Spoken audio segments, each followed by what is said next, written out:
तो हमारी ये कहानी स्टार्ट होती है और हमें हमारी कहानी के मेन कैरेक्टर को दिखाया जाता है। इसका नाम पे है। पे इस वक्त भागते हुए अपने ऑफिस की ओर जा रहा है। हमें पता चलता है पे एक एवरेज गरीब लड़का है जो कि ग्रेजुएशन के बाद ही छोटी मोटी कंपनीज में नौकरी करके अपना घर चलाता है। पे अभी तक 2 जॉब्स बदल चुका है और अभी जहाँ वो जॉब करता है वहाँ पर भी उसका बॉस उसे बहुत ही ज्यादा टॉर्चर करता है। फिलहाल तो पे भागते हुए ट्रेन स्टेशन तक पहुँच जाता है, पर सामने नजर जाती है तो देखता है कि मेट्रो की डोर बस क्लोज होने ही वाली है। पे भागते हुए अपनी जान को रिस्क में डालकर डोर से कूद जाता है और लकीली इस वक्त उसकी जान बच जाती है। अब जब वो ऑफिस पहुंचता है तो देखता है कि अटेंडेंस लगाने के लिए बस 1 सेकंड बाकी है। एक तेज दौड़ लगाता है और समय खत्म होने से पहले अपना अटेंडेंस लगाने में सक्सेसफुल हो जाता है। इन सभी से हमें ये पता चलता है कि पे की लाइफ बहुत ही ज्यादा हेक्टिक है। ऑफिस में काम करते करते अब दोपहर हो जाती है, लंच का समय हो गया है तो पे अपने खाने के लिए कुछ ऑर्डर करने लगता है। पर पे की सैलरी इतनी ज्यादा कम है कि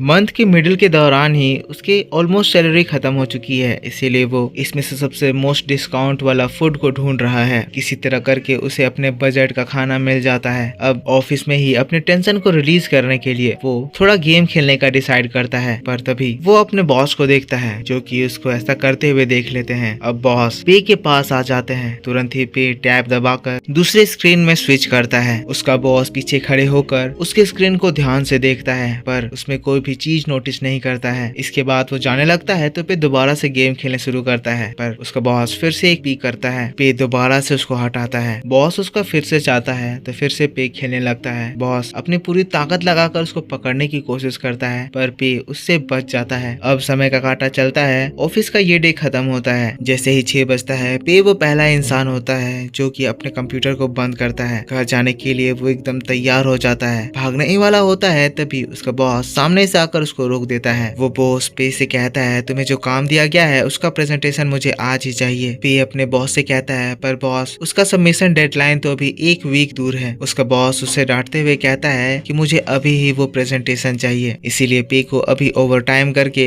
उसे कंप्लीट करना होगा। पे ये बात सुनकर फिर अपने बॉस से ही लड़ने लगता है कि वो ये काम नहीं करेगा। उसका बॉस उसे नौकरी से निकाल देने की बात कहता है, पर पे कहता है कि वो उसे पुलिस में दे देगा। लेकिन तब हमें पता चलता है कि ये जो चीजें हो रही थी ये बस पे का इमेजिनेशन था। जब बॉस ने उसे यहाँ पर ओवर टाइम करने को कहा उसी वक्त पे अपने बॉस से बिना जबान लड़ाए उसकी बात को मान लिया। अब पे ना चाहते हुए और रोते हुए भी उस जगह पर ओवर टाइम करने लगता है। इसका काम इतना ज्यादा था कि सभी लोग चले जाते हैं, तब भी रात में अकेला बैठकर उसे ये काम कंप्लीट करना पड़ता है। यहाँ पर ये सब करते करते वो अपनी लाइफ से बहुत ज्यादा तंग आ गया है। तभी ऑफिस का लाइट भी खराब हो जाता है। तभी पे के फोन में उसके दोस्त का मैसेज आता है। पे का दोस्त सैन उसको एक लॉटरी वाला मैसेज भेजा है जो कि देखकर हमेशा की तरफ फिशी लग रहा था। लेकिन तभी अचानक से पे के हाथ से उसका फोन छूटता है और वो डस्टबिन पर गिर जाता है। अब पे अपने फोन को उठाने के लिए झुकता है, तब वो अपने फोन की स्क्रीन पर देखता है जो कि एक खजाने की पिक्चर को शो कर रहा होता है। तभी अचानक से इसके फोन से आवाज आने लगती है। आवाज पे से कहती है तुम्हारा फॉर्चून कन्वर्जन सिस्टम एक्टिव हो चुका है। तभी अचानक से इसके फोन से बहुत तेज रोशनी निकलने लगती है और फिर उसमें से बहुत सारे मैजिकल पेपर्स यानी कि टेलिस्मान बाहर निकलने लगते हैं। वो सभी पे को घेर लेते हैं, उसके चारों ओर घूमने लगते हैं और वहाँ पे एक पोर्टल खुल जाता है। पे उस पोर्टल में सक कर लिया जाता है। हम देखते हैं पे अपने डस्टबिन के अंदर घुसकर गायब हो जाता है। सीन यहाँ से शिफ्ट होता है और जब उसकी आंख खुलती है तो उसे उसका वही फ्रेंड दिखता है। सेन पे से कहता है कि हमें जल्दी चलना होगा, क्लास स्टार्ट होने वाली है और हम लोग ऑलरेडी लेट हो चुके हैं। अगर हम लोग लेट पहुंचे तो डीन हमारा अटेंडेंस नहीं लेंगे। इसकी बातों को सुनकर पे कंफ्यूज हो जाता है, अपने अगल बगल देखता है, तब वो रियलाइज करता है कि वो पास्ट में आ चुका है। ये पे के ग्रेजुएशन का पहला दिन है, पर फ्यूचर से आने की वजह से पे को ये पता है कि सेन जिसके बारे में बात कर रहा है वो टीचर उनका कभी भी अटेंडेंस ही नहीं लेते हैं, पर नेचर वाइज वो बहुत ही ज्यादा खड़ूस है। पे डिसाइड करता है कि वो आज का ये क्लास अटेंड नहीं करेगा, जिसके बाद पे अकेले बैठकर फ्यूचर में वापस जाने का तरीका सोचने लगता है। लेकिन तभी वो रियलाइज करता है कि पास्ट में होने की वजह से वो अपनी जिंदगी को पूरी तरह से बदल भी सकता है। फ्यूचर में उसकी लाइफ बहुत ज्यादा खराब थी, प्राइवेट जॉब करने की वजह से उसकी जिंदगी पूरी तरह से बर्बाद हो गई थी। पे सोच रहा है अगर उसके पास ये मौका है तो वो अपने फ्यूचर को बदल सकता है। ख्यालों में खोया हुआ पे फिर अचानक से गिरने लगता है, लेकिन तभी दोबारा से उसका वो फॉर्चून कन्वर्जन सिस्टम एक्टिवेट हो जाता है। पर पिछले बार से चीजें इस बार बहुत ज्यादा अलग थी, क्योंकि इस बार उसके सामने एक रियल डिजिटल पर्सन आ गया था। इसका नाम रिची है। रिची आते ही पे को 50,000 येन का फंड देता है। कहता है रिची पे को कुछ इंटरवल ऑफ टाइम में फंड्स देगा। पे को इससे एक बिजनेस चलाना है। पे को उसके प्रॉफिट और लॉस के हिसाब से रिवॉर्ड दिया जाएगा। जिसके बाद वो पे को प्रॉफिट और लॉस का रिवॉर्ड रेशियो बताता है, जहाँ पर पे ये चीज देखकर शॉक्ड हो जाता है क्योंकि पे के लिए बिजनेस से लॉस से होने वाले रिवॉर्ड ज्यादा थे। रेशियो कुछ ऐसा था कि अगर पे को 100 रुपीज बिजनेस में इन्वेस्ट करने के लिए दिए गए हैं, तो अगर वो 100 रुपीज से ज्यादा प्रॉफिट बनाता है तो रिवॉर्ड के तौर पर पे को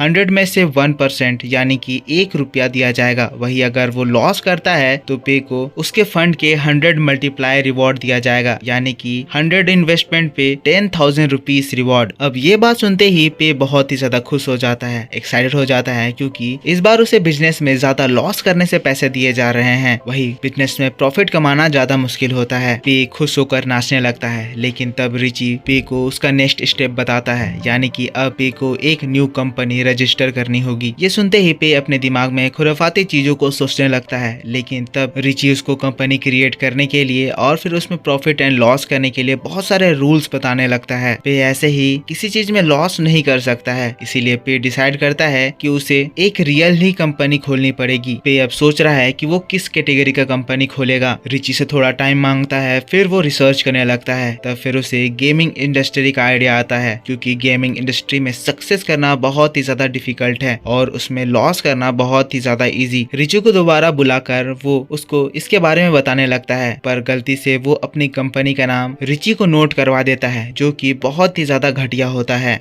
फिर भी पे को इससे ज्यादा बुरा नहीं लगता है, क्योंकि वैसे भी वो अपनी इस कंपनी को डुबाना चाहता था। रिची का यहाँ पर अभी तक का काम पूरा हुआ, पर जाने से पहले वो पे को बताता है कि वो इस फॉर्चून सिस्टम के बारे में किसी को भी नहीं बता सकता है। अगर वो ऐसा करेगा तो उसे एक बहुत ही खतरनाक पेनल्टी फेस करनी होगी। रिची के गायब होते ही पे के सामने एक 14 डेज का टाइमर स्टार्ट हो जाता है। अब ये चीज देखकर पे एकदम से पैनिक करने लगता है, क्योंकि अभी उसके पास सिर्फ 14 ही डेज है और किसी भी हालत में उसे अपनी कंपनी पर एक गेम लॉन्च करना ही होगा। तभी उसका दोस्त सेन भी वहाँ पर आ जाता है। सेन थोड़ा सा तेज है, इसीलिए पे सेन से पूछता है कि क्या 14 डेज में एक गेम डेवलप करना पॉसिबल है। सेन कहता है हाँ, ऐसा किया जा सकता है। जिसके बाद वो पे को एक वेबसाइट दिखाता है, जिसमें गेम बनाने के लिए ऑलरेडी बहुत सारे टेम्पलेट्स दिए हुए थे। पे इस प्लेटफॉर्म को देखकर बहुत ज्यादा खुश होता है, क्योंकि पे इसमें बिना कोड किए एक गेम को डेवलप कर सकता है। लेकिन जब लाइब्रेरी में वो बैठकर इस वेबसाइट को अच्छे से देखता है, तब वो रियलाइज करता है इसके टेम्पलेट्स बहुत ही ज्यादा बेकार हैं, बहुत ही ज्यादा सिंपल हैं। पर पे को इससे कोई भी फर्क नहीं पड़ता है, क्योंकि उसे एक फ्लॉप गेम बनाना है। इसीलिए वो उन्हीं टेम्पलेट्स को खरीद कर एक गेम डेवलप करना स्टार्ट करता है, जहाँ पर वो एक 20,000 येन में कार सिमुलेटर खरीदता है। जिसके बाद 15,000 येन में बैकग्राउंड और फिर बाकी के पैसों से कुछ ऑब्जेक्ट्स खरीदता है। अपने सारे 50,000 येन को वो इस गेम में बर्बाद कर देता है, जिसमें वो एक ड्राइविंग सिमुलेटर गेम बनाता है। इसमें सिंपली माउंटेन के बीच से एक सड़क जाती है, जो कि 8 आवर्स लंबी सड़क होती है और बस प्लेयर को इसमें ड्राइव करना होता है। पे इतना सिंपल और लंबा गेम इसीलिए बना रहा है ताकि जब लोग इसे गेम को खरीदे और खेले तो वो इसके गेम को देखकर बहुत ही ज्यादा बोर और फ्रस्ट्रेट हो जाएं। वो इसका नाम लोनली डेजर्ट रोड रखता है। अब बारी है इस गेम को अपलोड करने की, इसीलिए पे इस गेम का प्राइस 1 येन रखता है। इन केस कोई भी गलती से इस गेम को बाय भी कर ले तो पे कभी भी अपने फंड जितना अमाउंट इस गेम से रिकवर ना कर पाए। गेम अपलोड करने के बाद फिर पे देखता है कि उसका ये गेम पर कोई भी इंटरेस्टेड नहीं था, इसीलिए वो अब चैन से सोने लगता है। पे इस वक्त खुश हो रहा है, सोच रहा है कि जितना ज्यादा वो लॉस करेगा उतना हैवी उसको उसका रिवॉर्ड मिलेगा। सीन शिफ्ट होती है, सुबह हो जाती है, जिसके बाद अब फिर से रात भी हो जाती है। इस वक्त पे के क्लासमेट जो कि नेबर रूम में रहते हैं, उन लोगों को एक गेम के लिए चैलेंज करते हैं। पे के सभी रूममेट्स इस चैलेंज को एक्सेप्ट करते हुए फिर वो गेम खेलने लगते हैं, जिसमें वो लोग उनसे बहुत बुरी तरह हारने लगते हैं। इस वक्त पे नहीं खेल रहा है, क्योंकि कल रात भर काम करने की वजह से वो बिल्कुल सो भी नहीं पाया है। पे के सारे रूममेट्स लगातार उनसे गेम खेल रहे हैं और हार रहे हैं। पर इस बीच पे अपने फ्यूचर के दिनों में जब वो ऑफिस में काम करता था, उसको सोचने लगता है। वो भी इंजॉय करने के लिए गेम खरीदता था, पर कभी भी उन गेम्स को अच्छे से खेल नहीं पाता था। पे की जिंदगी पूरी तरह से खराब हो गई थी, क्योंकि वो हमेशा ही अपने ऑफिस के कामों में बिजी रहा करता था। पर पे सोच रहा है कि इस बार उसे मौका मिला है तो वो इस बार अपने फ्यूचर को बहुत ही अच्छा बनाएगा। पे स्ट्रेटेजी बना रहा है, क्योंकि इस फॉर्च्यून सिस्टम के हिसाब से बस उसे मनी को लूज करना है, बिजनेस को डुबाना है और वो बहुत सारे पैसे कमा सकेगा। साथ साथ वो सपना देखने लगता है कि अमीर बनकर वो क्या करेगा, उसे दोबारा कहीं पे भी काम करने की जरूरत नहीं पड़ेगी और वो अपनी बाकी की जिंदगी खुशी खुशी बिताएगा। पर तभी सीन शिफ्ट होकर हम लोगों को एक यूट्यूबर को दिखाया जाता है जिसका नाम चैल है। चैल यूट्यूब पर खराब गेम्स को रिव्यू करता है और फिर अपने ऑडियंस को बताता है। चैल की भी हालत खराब चल रही है क्योंकि वो अपने चैनल से ज्यादा पैसे नहीं बना पा रहा है क्योंकि उसके पास अच्छे स्पॉन्सर्स नहीं आ रहे हैं। इंटरनेट में ढूंढते ढूंढते उसे पे का वो घटिया गेम दिखता है। चैल इस गेम का इंट्रोडक्शन पढ़ता है जिसमें लिखा हुआ था कि इस गेम को खेलकर तुम्हें अपने लाइफ को दोबारा देखने का मौका मिलेगा। ये पढ़कर चैल को थोड़ा सा इंटरेस्टिंग लगा और फिर वो डिसाइड करता है कि वो अपने चैनल पर इस गेम को खेलेगा। लेकिन जैसे ही वो इस गेम को खरीद कर स्टार्ट करता है उसे रियलाइज होता है कि गेम पूरा का पूरा सादा है, इसमें कोई भी स्टोरी नहीं है, बस पर्सन को इस बंजर एरिया में सिर्फ गाड़ी चलानी है। चैल फिर इस डेजर्ट में गाड़ी चलाने लगता है लेकिन कुछ डिस्टरबेंस की वजह से वो इस गाड़ी को क्रैश करता है जिसकी वजह से गेम दोबारा रीस्टार्ट हो जाता है। अब इसके बाद चैल डिसाइड करता है कि वो अपने कंट्रोलर से इस गेम को खेलेगा। इसके बाद वो इस गेम को खेलने में बहुत ज्यादा समय लगाने लगता है। ये गेम 8 घंटे की है। ये गेम को खेलते खेलते चैल बोर होने लगता है। चैल डिसाइड करता है कि वो इस गेम को पॉज करके बाद में खेलेगा लेकिन रियलाइज करता है कि इस गेम में पॉज का तो कोई ऑप्शन ही नहीं है। अब यही चीज करने के चक्कर में चैल दोबारा से इस कार को क्रैश कर देता है और फिर गेम दोबारा रीस्टार्ट हो जाता है। अब इसके बाद चैल फ्रस्ट्रेट हो जाता है, गुस्सा हो जाता है क्योंकि ये इस गेम को कंप्लीट नहीं कर पा रहा है इसके बावजूद भी कि ये गेम इतना ज्यादा इजी है। अब इसीलिए इस गेम को पूरा करने के लिए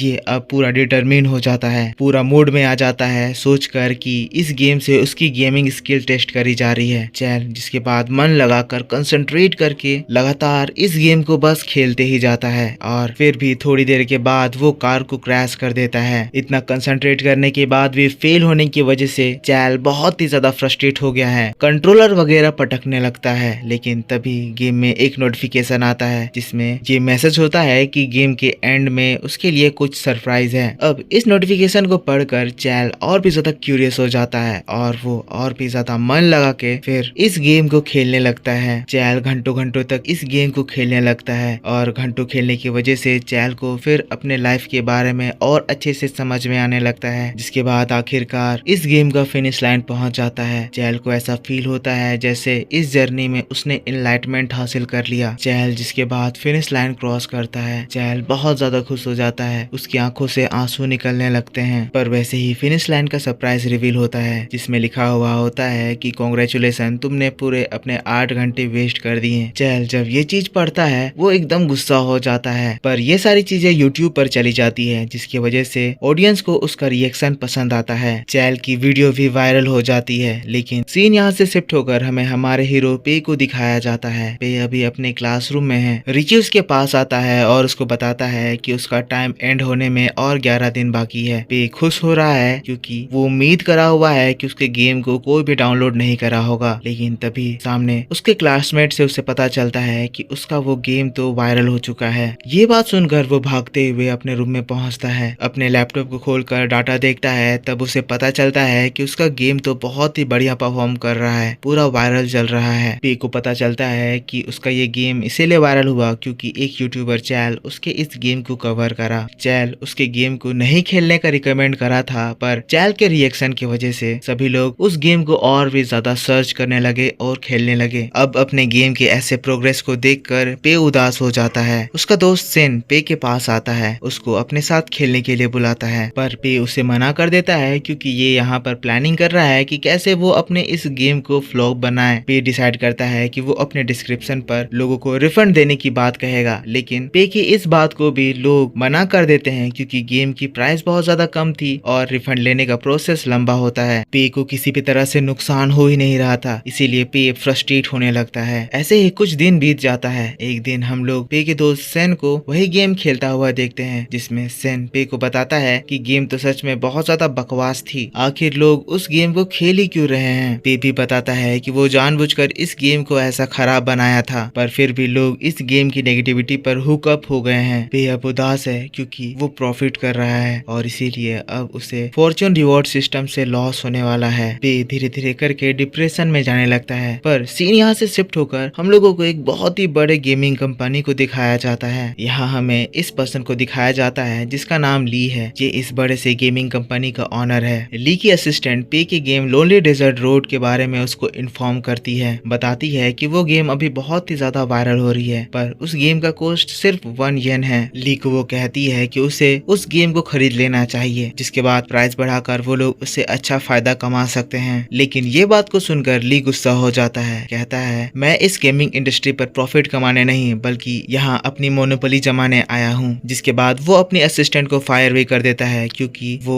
ली के जैसा विजन शेयर नहीं करती है। फिर से हम लोगों को पे को दिखाया जाता है। पे इस वक्त इंटरनेट पर पैसे कैसे लूज करे सर्च कर रहा है, लेकिन दोस्तों यहाँ पर इंटरनेट में कोई भी इस टॉपिक में कुछ लिखा ही नहीं है। किसी को भी बिजनेस में अपने पैसे लूज करने में इंटरेस्ट नहीं होता है। जिसके बाद अब पूरे 11 दिन बीत जाते हैं और आज का दिन पे के प्रॉफिट काउंटिंग का लास्ट दिन है। पे देखता है कि उसका गेम प्रॉफिट कर रहा है। यहाँ पर उसका गेम टोटल 70,000 येन कमा चुका है, पर क्योंकि फॉर्चून सिस्टम का प्रॉफिट कन्वर्जन रेट बहुत ज्यादा कम है, इसकी वजह से इस प्रॉफिट के बदले उसको बस 700 येन रिवार्ड पर मिलता है। रिची वहाँ पर अपियर हो जाता है और फिर पे को एक सक्सेसफुल बिजनेस क्रिएट करने के लिए कॉन्ग्रेचुलेट करता है। पर पे इस बात से खुश नहीं होता है क्योंकि वो यहाँ लूज करना चाहता था ताकि वो ज्यादा प्रॉफिट कमा सके। पर जाते हुए रिची पे को फिर से एक बार 300,000 येन का फंड देता है, कहता है अब उसे अपने गेमिंग बिजनेस पर इस पैसे को इन्वेस्ट कर कर उसे और भी ज्यादा बढ़ाना है। पर जैसा कि रूल था, अगर उसके इस इन्वेस्टमेंट पर उसे लॉस होता है तो रिची पे को उस लॉस के बदले रिवॉर्ड के तौर पर उसके लॉस के अमाउंट पर 100 मल्टीप्लाई रिवॉर्ड देगा। रिची इस चीज के लिए पे को टाइम लिमिट बताता है। टाइम लिमिट इस बार 30 दिन का होता है। रिची चला जाता है पर फिर भी पे उदास है क्योंकि उसे नहीं पता कि उसे इस अमाउंट को कहाँ इन्वेस्ट करना है। उसे कोई भी आइडिया नहीं आ रहा है क्योंकि उसने अपना पूरा दिमाग लगाया पर फिर भी उसका गेम नहीं चला। उदास होकर वो अपने रूम में आ जाता है। उसके दोस्त वापस से उसको अपने नेबर के खिलाफ गेम खेलने के लिए इनवाइट करते हैं, पर पे उन्हें फिर से मना कर देता है क्योंकि उसका मूड ऑफ है। लेकिन थोड़ी देर के बाद पे उन सभी लोगों को गेम खेलने के लिए बुलाता है। सभी लोग उनके नेबर के खिलाफ गेम खेलते हैं, लेकिन फिर से वो लोग हारने लगते हैं क्योंकि पे का दोस्त सेन एक बहुत ही नूब प्लेयर है। सेन की वजह से पूरी टीम हार रही है, जिसकी वजह से सब लोग सेन को सुना रहे हैं। पे भी सेन को सुनाने आता है, लेकिन तभी उसे एक आइडिया आता है। अब रात के समय में जब सब लोग सो जाते हैं, पे सेन के पास आकर उसको घूरने लगता है। पे के पास आइडिया ये आया है कि अगर वो सेन की तरह किसी नूब को हायर कर दे, जिसके बाद वो नूब पूरा का पूरा बिजनेस डुबा दे, तो पे रिवॉर्ड के तौर पर अच्छा खासा पैसे कमा सकता है। पर सेन उठ जाता है और पे को अपने करीब ऐसे देखकर जोर से चिल्लाने लगता है, जिससे पूरा का पूरा हॉस्टल उड़ जाता है। अब सुबह हो जाती है। पे सेन को फॉलो करने लगता है, उसको हर जगह घूर घूर कर देखने लगता है, जिसकी वजह से सेन को बहुत ही ज्यादा ऑकवर्ड लग रहा होता है। सेन पे को पूछता है तुम्हें क्या चाहिए, तब फिर पे जवाब देता है मुझे सेन चाहिए। उसका हाथ पकड़ता है, जिसको देखकर सभी लोग इसकी बातों का गलत मतलब निकाल लेते हैं। सेन शर्मा कर वहाँ से भागने लगता है, लेकिन कोरियन स्टाइल में पे सेन को रोकता है। जिसके बाद पे सेन को बताता है कि उसे सेन की मदद चाहिए ताकि वो लोग एक गेम डेवलप कर सके, लेकिन सेन मना कर देता है ये कहकर कि वो लोग एक घटिया गेम बनाएंगे और पे का पैसा डूब जाएगा। लेकिन पे सेन को बताता है कि उसने सेन के कहने पर लोनली डेजर्ट बनाया और वो उस गेम से 300,000 ऑलरेडी कमा चुका है। पे की बात को सुनकर सेन बहुत ज्यादा इम्प्रेस होता है, उसको जीनियस कहकर फिर उसकी बातों को मान लेता है। सेन भागते हुए वहाँ से गेम डेवलप करने के लिए ग्राफिक्स डिजाइनिंग की बुक्स को लेकर आता है, पर पे सेन को बताता है कि वो लोग गेम डेवलप करने के लिए इंटरनेट का हेल्प लेने वाले हैं। वो लोग किसी को हायर करेंगे जो कि उनके लिए ग्राफिक्स डिजाइन करेगा। ये बात सुनकर सेन थोड़ा सा उदास होता है कि उसने बुक्स लाने में पे के पैसे वेस्ट कर दिए, लेकिन इन्हीं सारी बातों से पे बहुत ज्यादा खुश हो रहा होता है क्योंकि जैसा वो प्लान करा था बिल्कुल वैसा ही हो रहा है। सेन तो पूरा मन से कोशिश कर रहा है, वो ग्राफिक्स सीखने के लिए बुक पढ़ने की कोशिश करता है, पर थोड़ी देर बाद सो भी जाता है। पे रियलाइज करता है कि सेन को अपनी टीम में मिलाकर वो बिल्कुल सही करा है। सेन एक लूजर है और वो पे के पैसों को लूज करने में उसकी मदद करेगा। सुबह हो जाती है। पे अब अपने नेक्स्ट गेम के बारे में सोच रहा है कि उसे अब दूसरा कौन सा गेम बनाना चाहिए। पे इस बार किसी भी हालत में पिछले बार जैसी गलती नहीं करना चाहता है। वो कह रहा है अब हमारी कंपनी लोनली डेजर्ट गेम की वजह से पॉपुलर हो गई है, अगर मैंने उसी तरह का गेम दोबारा बना दिया तो लोग उसको दोबारा डाउनलोड करने लगेंगे। उसके दिमाग में एक आइडिया आता है कि वो एक बहुत ही बड़ा गेम बनाने की कोशिश करेगा जिसमें वो अपने सारे फंड्स लगा देगा, पर क्योंकि गेम बहुत ही ज्यादा बड़ा होगा इसी वजह से वो एट दी एंड गेम को पूरा नहीं कर पाएगा और टाइम लिमिट खत्म होने के बाद उसके सारे पैसे भी डूब जाएंगे और अल्टीमेटली वो प्रॉफिट करेगा। लेकिन तभी रिची आता है और उसको बताता है कि वो ऐसा नहीं कर सकता है। अगर वो अपना गेम टाइम लिमिट पर पूरा नहीं कर पाया तो उसे इसके बदले में पेनल्टी देनी होगी। अब पे इसीलिए अपने आइडिया को चेंज करता है और वो दूसरा दिमाग लगाता है। पे का इस बार का प्लान एक मोबाइल गेम बनाने का है। पे पिछली बार एक कंप्यूटर गेम बनाया था जिसकी वजह से उसकी कंपनी मोबाइल प्लेयर से अनजान होगी। इसी वजह से वो एक बोरिंग कार्ड गेम बनाने का डिसाइड करता है।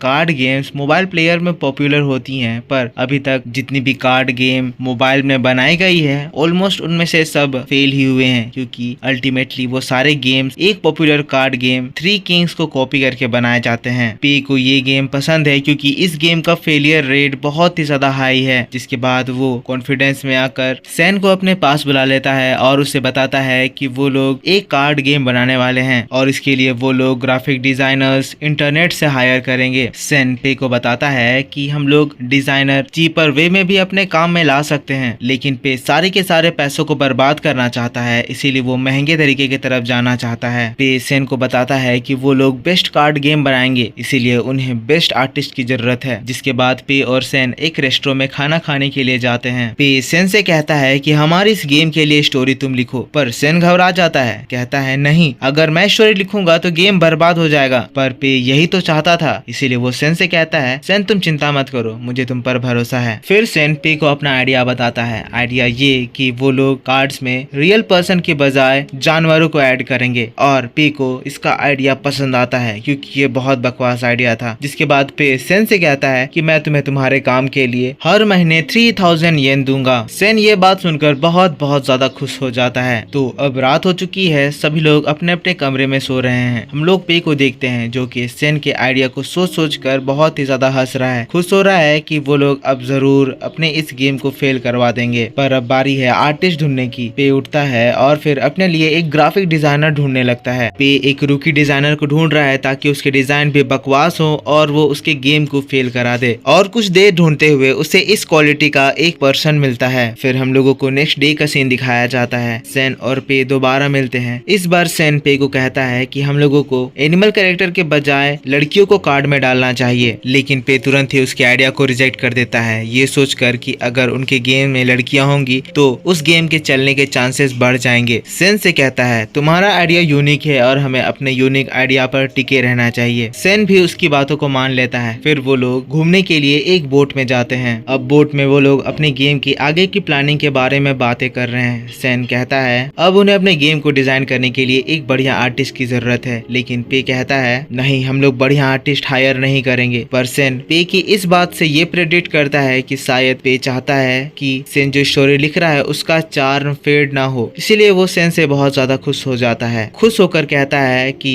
मैं उन लोगों के कैरेक्टर को डिजाइन करूंगा, लेकिन तब पे कहता है नहीं, हम लोग आर्टिस्ट हायर करेंगे। क्योंकि सैन की ड्राइंग बहुत ज्यादा अच्छी है इसीलिए पे बिल्कुल भी नहीं चाहता कि वो लोग अच्छे कैरेक्टर ड्रॉ करें। पर इस बात से उन लोगों के बीच में बहस हो जाती है और फिर इसी बहस के बीच में वो लोग इस बोट को डुबा देते हैं। उन्हीं की आंखों के सामने उनका गाइड डूब रहा था, पर जब वो लोग उस गाइड को सेव करने के लिए जाते हैं तब गाइड उनको डांट देता है और फिर उतार देता है, कहता है मुझे तुम्हारी मदद की कोई जरूरत नहीं है। जिसके बाद पे सैन को उस आर्टिस्ट के बारे में बताता है जो कि उसने रात को ढूंढा था। हम लोग देखते हैं उस आर्टिस्ट के कैरेक्टर बहुत ही ज्यादा चबी थे और एक हद तक बोरिंग से दिखाई दे रहे थे, पर पे सैन को कन्विंस कर लेता है कि वो उसके लिए अच्छा है। सैन भी तब उस आर्टिस्ट का नाम और नंबर पे से मांगता है ताकि वो उससे कांटेक्ट कर सके। हमें पता चलता है उस आर्टिस्ट का नाम जिन है। नेक्स्ट डे वो लोग फिर जिन के साथ एक मीटिंग कंडक्ट करते हैं। मीटिंग के दौरान पे जिन को बताता है कि वो लोग अपने गेम में 50 कैरेक्टर्स डिजाइन करना चाहते हैं। जिन को वो अपना गेम का प्लान समझाता है, जिसके बाद जिन से ये भी कहता है कि तुम्हारे पास तुम्हारी पूरी आर्टिस्टिक फ्रीडम है, तुम जो मन वो कर सकते हो। बस पे कहता है कि तुम वो बस चिबी डिजाइन नहीं बना सकते हो, क्योंकि जिन चिबी डिजाइन अच्छा बना सकता है। जिन कंफ्यूज होकर कहता है अगर तुम लोगों को चिबी डिजाइन नहीं चाहिए तो तुम मुझे क्यों हायर कर रहे हो। पे कहता है मुझे तुम में पोटेंशियल नजर आता है। तब फिर जिन उससे कहता है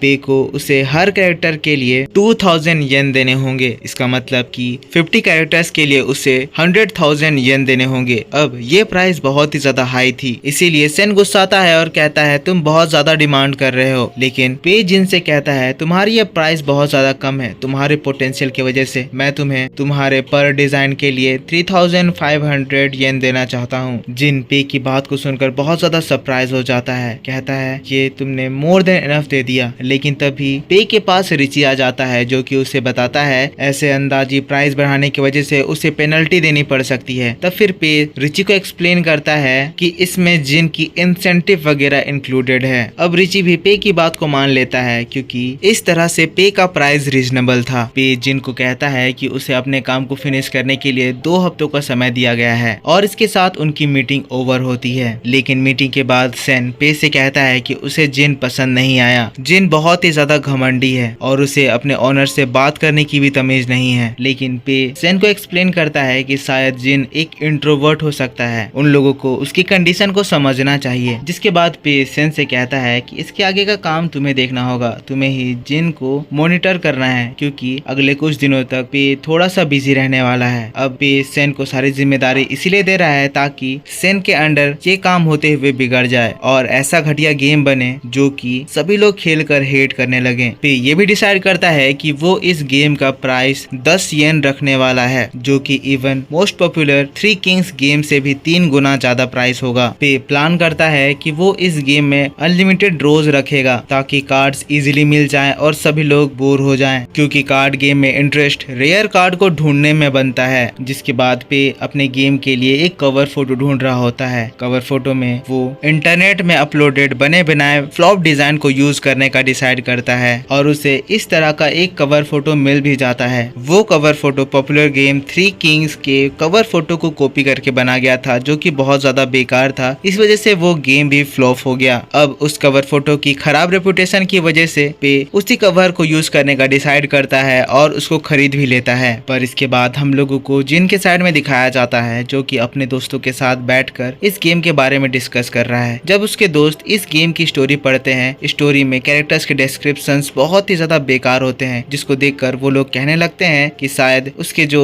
ये गेम डेवलपर्स हैं वो जिन को ठग रहे हैं, ये गेम जरूर ही फ्लॉप हो जाएगा। लेकिन जिन बताता है कि उन लोगों ने पहले ही उन्हें एडवांस पेमेंट कर दिया है। जिन अपने दोस्तों को बताता है कि कंपनी का जो ओनर है उसने जिन को फुल आर्टिस्टिक फ्रीडम दी है, इसीलिए उन लोगों को एक बढ़िया डिजाइन बनाने की जरूरत है। इससे वो लोग अपना नाम बना सकते हैं और इस इंडस्ट्री में राइज कर सकते हैं। वो लोग प्लान बनाते हैं कि वो लोग बहुत ही बढ़िया डिजाइन बनाएंगे और फिर वो लोग दिन रात मेहनत करते हैं। जिसके बाद वो लोग अपनी मेहनत की वजह से डेडलाइन से पहले ही सारे डिजाइन्स बना लेते हैं। वो लोग फिर अपने डिजाइन्स और गेम सेन को फॉरवर्ड करते हैं। सेन पे को इसके बारे में बताता है पर पे इस पे ध्यान नहीं देता है क्योंकि वो सो रहा होता है। कहता है तुम देख लो, अगर तुम्हें अच्छा लग रहा है तो तुम इसे पास कर दो। सुबह होने के बाद सेन पे को बताता है कि उन लोगों का गेम रेडी हो चुका है और उसमें कोई भी बग नहीं है। पे को भी रियलाइज होता है कि आज उन लोगों की गेम का रिलीज डेट है, इसीलिए वो लोग इस गेम को रिलीज कर देने का डिसाइड करते हैं। पे सेन से कहता है कि वो लोग इस गेम को as an ordinary game mark करके अपलोड करें। सेन खुश हो जाता है, कहता है जरूर पे लोगों की रिवर्स साइकोलॉजी को यूज करके इस गेम को पॉपुलर बनाना चाहता है। पर इसी बात के साथ ये वीडियो इस जगह पर खत्म होता है। आई होप आपको वीडियो पसंद आया होगा। पसंद आया है तो जरूर से इसको एक लाइक करना, कमेंट करके बताना कि आपको वीडियो कैसा लगा। इस चैनल को जरूर से सब्सक्राइब करके बेल आइकन ऑन कर लेना क्योंकि मैं आपके लिए इस चैनल पे अब ऐसे ही बड़ी बड़ी लंबी लंबी सीरीज अपलोड करने वाला हूँ। इसका नेक्स्ट पार्ट आएगा तो मैं आपके लिए अपलोड कर दूंगा। मिलता हूँ मैं आपसे नेक्स्ट वीडियो में, तब तक के लिए take care, bye bye and thanks for watching.